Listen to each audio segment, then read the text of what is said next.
23ஆம் தேதி அன்று அனுமதிக்கப்பட்ட அந்த நாள் முதலே தற்போது வரை அதிமுக தொண்டர்களும் பொதுமக்களும் அமைச்சர்களும் இங்கு குழுமியிருக்கிறார்கள்.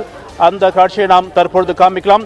நமது ஒளிப்பதிவாளர் பிரேம் அவர்கள் அந்த காட்சியை நமக்கு காண்பிப்பார். காவல்துறையினர் போதுமான பாதுகாப்பு வழங்கி வருகிறார்கள்.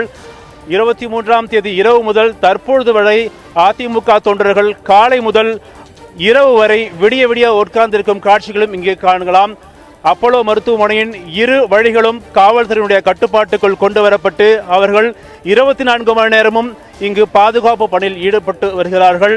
தொடர்ந்து முதலமைச்சருக்கு கொடுத்து வரும் சிகிச்சை குறித்து அப்போலோ நிர்வாகமும் அடிக்கடி செய்தி குறிப்பின் வாயிலாக ஊடகத்தினருக்கும் பொதுமக்களுக்கும் தகவல் தெரிவித்த வண்ணம் இருக்கிறார்கள். காவல்துறை உயர் அதிகாரிகளும் 24 மணி நேரம் இங்கு காவல்துறை கண்காணிப்பில் ஈடுபட்டு வருகிறார்கள். ஒருபுறம் பொதுமக்களும் மறுபுறம் அதிமுக தொண்டர்களும் இங்கு அவ்வப்போது மருத்துவமனை வாசலிலேயே முதலமைச்சருடைய உடல்நிலையில் ஏதாவது மாற்றம் வருமா, அந்த செய்தியை நாம் கேட்கலாமா என்ற ஒரு ஆர்வத்தோடு இங்கு காத்திருப்பதை நம்மால் இங்கு காணப்படுகிறது. மணிகண்டன், முதலமைச்சர் ஜெயலலிதாவோட உடல்நிலையில தொடர்ந்து முன்னேற்றம் ஏற்பட்டு வருவதாக மருத்துவமனை நிர்வாகம் தெரிவித்தது ஒரு பக்கம் இருக்க, இன்றைக்கு முதலமைச்சர் ஜெயலலிதாவை எந்தெந்த முக்கிய பிரமுகர்கள் எல்லாம் பார்க்க வந்தாங்க, அது தொடர்பான விவரங்கள் என்ன?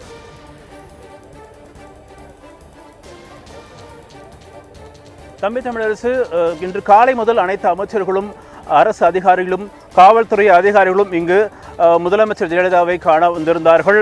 தற்பொழுது கூட பள்ளி கல்வித்துறை அமைச்சர் மாஃபா பாண்டியராஜன் வந்து முதலமைச்சர் ஜெயலலிதா மருத்துவமனையில் சென்று பார்த்ததாக தெரிவிக்கப்படுகிறது. அது மட்டுமல்லாமல் பல்வேறு அரசு துறை அலுவலர்களை சேர்ந்தவர்களும் இங்கு உள்ளே பார்வையிட்டு சென்ற வண்ணம் இருப்பதாக நமக்கு தெரிவிக்கப்படுகிறது. தற்பொழுது நாம் பார்க்கும் காட்சி அதிமுகவை சேர்ந்த தொண்டர்கள் இங்கே அமர்ந்திருக்கிறார்கள். மகளிர் அணியை சேர்ந்த பல்வேறு தொண்டர்கள் இங்கே குழுமியிருப்பதை நம்மால் இங்கே காண முடிகிறது. 24 மணி நேரமும் தொண்டர்கள் இங்கு வந்த ஒரு சூழ்நிலையே இங்கு நம்மால் காணப்படுகிறது. அவர்களை மக்களுக்கும் பொதுமக்களுக்கும் இங்கு இருக்கக்கூடிய நோயாளிகளுக்கும் எந்தவித இடையூறும் இல்லாத வண்ணம் காவல்துறையினரும் தங்களது பணிகளை செவ்வனே செய்து வருவதையும் இங்கால் நம்மால் காண முடிகிறது. தம்பி தமிழரசன். மணிகண்டன், முதலமைச்சர் ஜெயலலிதாவிற்கு எத்தகைய சிகிச்சை செய்யப்பட்டு வருது, அதற்கு அவருடைய உடல் எந்த அளவிற்கு ஒத்துழைப்பு கொடுக்கிறதா மருத்துவ வட்டாரங்கள் தரப்புல பேசப்படுது?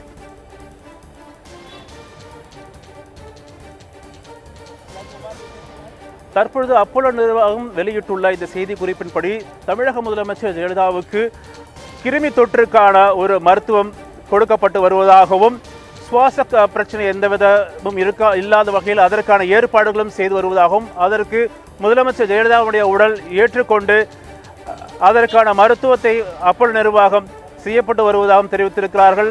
இதற்கான பிரத்யேகமாக நியமிக்கப்பட்ட மருத்துவ குழு தொடர்ந்து 24 மணி நேரமும் முதலமைச்சருடைய உடல்நிலையை கண்காணித்து வருவதாகவும் தற்பொழுது வெளியிட்டுள்ள செய்திக்குறிப்பில் அப்போலோ நிர்வாகம் தெரிவித்துள்ளது. திவ்யா.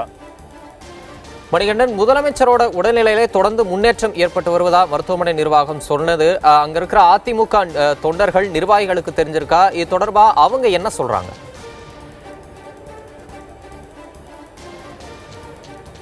உண்மையிலேயே ஒவ்வொரு முறை செய்தி குறிப்பு அப்போலோ நிர்வாகத்தால் வெளியிடும் பொழுது ஊடகத்தினர் விட இங்கு குழுமி இருக்கும் அதிமுகவினர் முகத்தில் ஒரு மலர்ச்சி ஏற்படுவதை நம்மால் இங்கு காணலாம். தற்பொழுது நம்மிடையே ஒரு அதிமுக தொண்டர் இருக்கிறார், அவரிடமே கேட்போம். வணக்கம்ங்க. முதலமைச்சருடைய உடல்நிலையில முன்னேற்றம் ஏற்படுவதா தெரிவிச்சிருக்கிறாங்க. உங்களுடைய உணர்வு எப்படி இருக்கு? எங்களுக்கு சந்தோஷமா இருக்கு. அம்மாவே ஒரு தெய்வ பிறகு, அம்மாவுக்கு எந்த குறையும் வராது. அம்மா நல்லா ஆரோக்கியமாக தான் இருக்காங்க. அம்மா திரும்பி நல்லா பூர்ண நலம் பெற்று அம்மா மக்களுக்காகவே வாழ்றவங்க உலகத்திலேயே மக்கள். நன்றிங்க.